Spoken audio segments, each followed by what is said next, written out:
আসসালামু আলাইকুম। কেমন আছেন? আশা করি ভালো আছেন। আজ আপনাদের মাঝে নতুন একটা টিউটোরিয়াল নিয়ে আসলাম।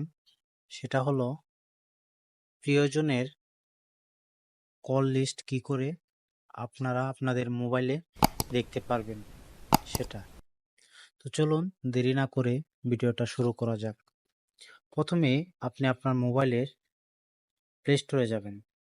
প্লে স্টোরে গিয়ে এখানে আপনারা আপনাদের যে নাম্বারটা আছে গ্রামীণের জন্য জিপি লিখবেন। দেখবেন যে জিপি যে অ্যাপসটা আছে সেটা চলে আসবে এবং সেটা ইনস্টল করে নেবেন। ইনস্টল করার পর সেটা ওপেন করবেন।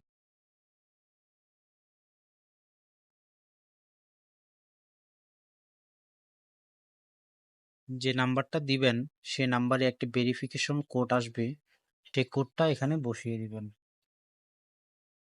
বসানোর পর দেখবেন এটা অ্যালাউ, এটা ক্লিক করে দেবেন। দেখেন যে নাম্বারটা আপনাদের কল লিস্ট বের করতে চাচ্ছেন সে নাম্বারের সকল ডিটেলস চলে আসছে। তো এখন আপনি যদি ওই নাম্বারে কল লিস্টটা দেখতে চান তাহলে এখানে দেখেন লেখা আছে ইউজ হিস্টোরি। ইউজ হিস্টোরিতে দেওয়ার পর অ্যালাউ করে দিবেন এবং দেন লেখা আছে কল হিস্টোরি।